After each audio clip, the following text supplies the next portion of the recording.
Hey WCA students, I hope you're enjoying the last day of your spring break. I hope you had a good Easter weekend.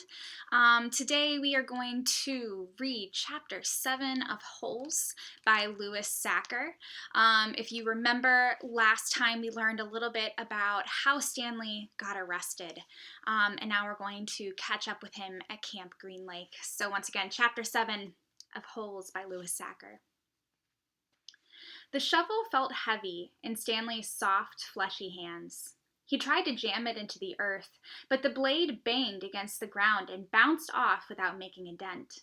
The vibrations ran up the shaft of the shovel and into Stanley's wrists, making his bones rattle. It was still dark. The only light came from the moon and the stars, more stars than Stanley had ever seen before. It seemed he had only just gotten to sleep when Mr. Pendanski came in and woke everyone up.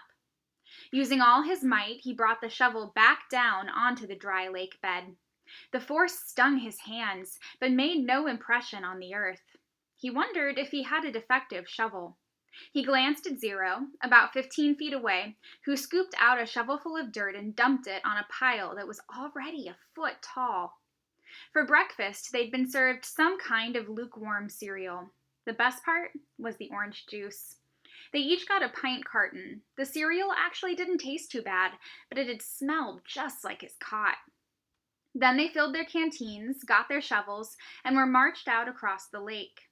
Each group was assigned a different area. The shovels were kept in a shed near the showers. They all looked the same to Stanley, although X-Ray had his own special shovel, which no one else was allowed to use. X-Ray claimed it was shorter than the others, but if it was only by a fraction of an inch. The shovels were 5 feet long from the tip of the steel blade to the end of the wooden shaft. Stanley's hole would have to be as deep as his shovel, and he'd have to be able to lay the shovel flat across the bottom in any direction. That was why X-Ray wanted the shortest shovel. The lake was so full of holes and mounds that it reminded Stanley of pictures he'd seen of the moon. "If you find anything interesting or unusual," Mr. Pendanski had told him, "you should report it either to me or Mr. Sir when we come around with the water truck. If the warden likes what you found, you'll get the rest of the day off." "What are we supposed to be looking for?" Stanley asked him.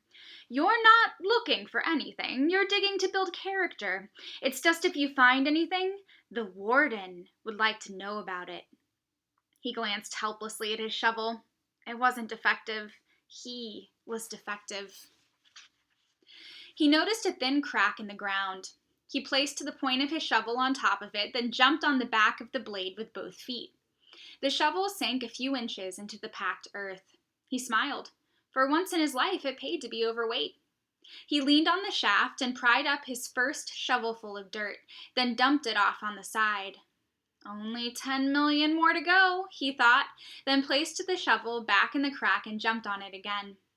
He unearthed several shovelfuls of dirt in this manner before it occurred to him that he was dumping his dirt within the perimeter of his hole. He laid his shovel flat on the ground and marked where the edges of his hole would be. 5 feet was awfully wide. He moved the dirt he'd already dug up out past his mark. He took a drink from his canteen. 5 feet would be awfully deep, too. The digging got easier after a while. The ground was hardest at the surface, where the sun had baked a crust about 8 inches deep. Beneath that, the earth was looser. But by the time Stanley broke past the crust, a blister had formed in the middle of his right thumb, and it hurt to hold the shovel. Stanley's great-great-grandfather was named Elia Yelnats. He was born in Latvia. When he was 15 years old, he fell in love with Myra Mankey. He didn't know he was Stanley's great-great-grandfather. Myra Mankey was 14. She would turn 15 in 2 months, at which time her father had decided she should be married. Elia went to her father to ask for her hand, but so did Igor Barkov, the pig farmer. Igor was 57 years old. He had a red nose and fat, puffy cheeks. "I will trade you my fattest pig for your daughter," Igor offered. "And what have you got?" Myra's father asked Elia. A heart full of love, said Elia. I'd rather have a fat pig, said Myra's father. Desperate, Elia went to see Madame Zeroni, an old Egyptian woman who lived on the edge of town. He had become friends with her, though she was quite a bit older than him. She was even older than Igor Barkov. The other boys of his village liked to mud wrestle. Elia preferred visiting Madame Zeroni and listening to her many stories. Madame Zeroni had dark skin and a very wide mouth. When she looked at you, her eyes seemed to expand, and you felt like she was looking right through you. Elia, what's wrong? She asked, before he even told her he was upset. She was sitting in a homemade wheelchair. She had no left foot. Her leg stopped at her ankle. I'm in love with Myra Mankey, Elia confessed, but Igor Barkov has offered to trade his fattest pig for her. I can't compete with that. Good, said Madame Zeroni. You're too young to get married. You've got your whole life ahead of you. But I love Myra. Myra's head is as empty as a flower pot, but she's beautiful. So is a flower pot. Can she push a plow? Can she milk a goat? No, she is too delicate. Can she have an intelligent conversation? No, she is silly and foolish. Will she take care of you when you are sick? No, she is spoiled and will only want you to take care of her. So she is beautiful. So what? Ptooey. Madame Zeroni spat on the dirt. She told Elia that he should go to America. Like my son, that's where your future lies, not with Myra Mankey. But Elia would hear none of that. He was 15, and all he could see was Myra's shallow beauty.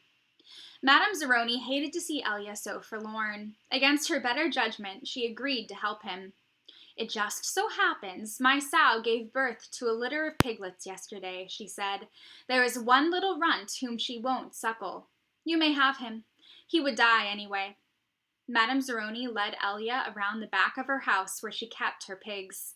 Elia took the tiny piglet, but he didn't see what good it would do him. It wasn't much bigger than a rat. He'll grow, Madame Zeroni assured him. Do you see that mountain on the edge of the forest? Yes, said Elia. On the top of the mountain there is a stream where the water runs uphill. You must carry the piglet every day to the top of the mountain and let it drink from the stream. As it drinks, you are to sing to him. She taught Elia a special song to sing to the pig. On the day of Myra's 15th birthday, you should carry the pig up the mountain for the last time. Then take it directly to Myra's father. It will be fatter than any of Igor's pigs. If it is big and fat, asked Elia, how will I be able to carry it up the mountain? The piglet is not too heavy for you now, is it? Asked Madame Zeroni. Of course not, said Elia. Do you think it will be too heavy for you tomorrow? No. Every day you will carry the pig up the mountain. It will get a little bigger, but you will get a little stronger. After you give the pig to Myra's father, I want you to do one more thing for me. Anything, said Elia.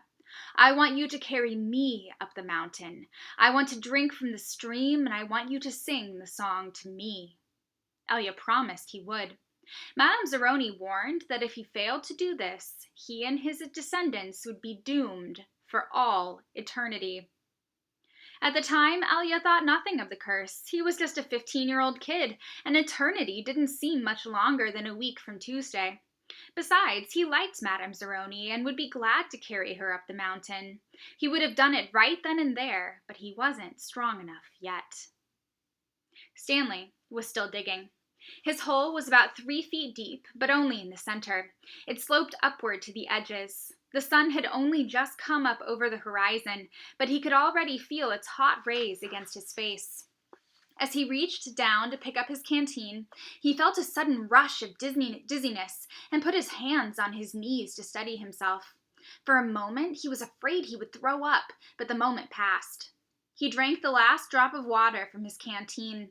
He had blisters on every one of his fingers and one in the center of each palm.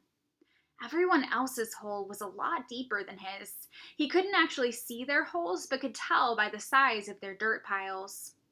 He saw a cloud of dust moving across the wasteland and noticed that the other boys had stopped digging and were watching it too. The cloud dirt moved closer, and he could see that it trailed behind a red pickup truck. The truck stopped near where they were digging, and the boys lined up behind it, X-ray in front, Zero at the rear. Stanley got in line behind Zero. Mr. Sir filled each of their canteens from a tank of water in the bed of the pickup. As he took Stanley's canteen from him, he said, "This isn't the Girl Scouts, is it?"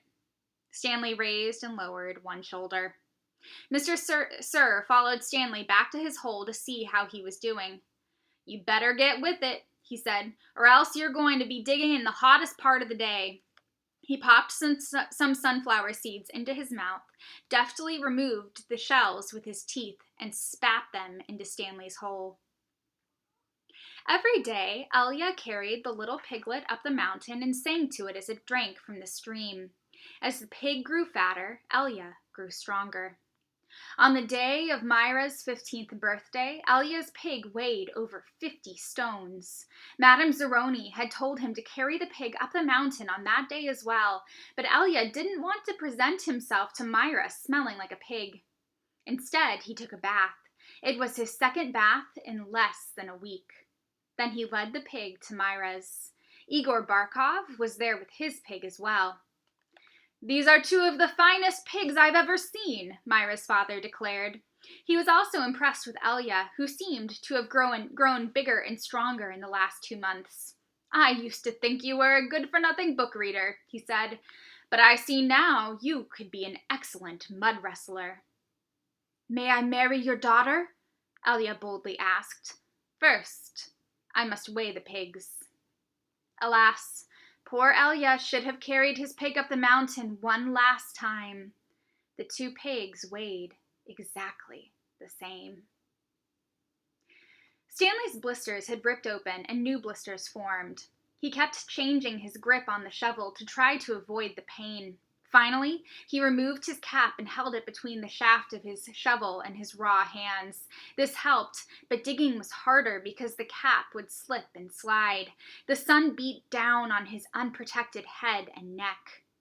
Though he tried to convince himself otherwise, he'd been aware for a while that his piles of dirt were too close to his hole. The piles were outside his 5-foot circle, but he could see he was going to run out of room. Still, he pretended otherwise and kept adding more dirt to the piles that he would eventually have to move. The problem was that when the dirt was in the ground, it was compacted. It expanded when it was excavated. The piles were a lot bigger than his hole was deep. It was either now or later. Reluctantly, he climbed up out of his hole and once again dug his shovel into his previously dug dirt. Myra's father got down on his hands and knees and closely examined each pig, tail to snout. "These are two of the finest pigs I have ever seen," he said at last. "How am I to decide? I have only one daughter." "Why not let Myra decide?" suggested Elia. "That's preposterous," exclaimed Igor, expelling saliva as he spoke. "Myra is just an empty-headed girl," said her father. "How can she possibly decide when I, her father, can't?" "She knows how she feels, in her heart," said Elia. Myra's father rubbed his chin. Then he laughed and said, "Why not?" He slapped Elia on the back. "It doesn't matter to me. A pig is a pig." He summoned his daughter. Elia blushed when Myra entered the room. "Good afternoon, Myra," he said. She looked at him. "You're Elia, right?" "Myra," said her father, "Elia and Igor have each offered a pig for your hand in marriage. It doesn't matter to me. A pig is a pig. So I will let you make the choice. Whom do you wish to marry?" Myra looked confused. "You want me to decide?"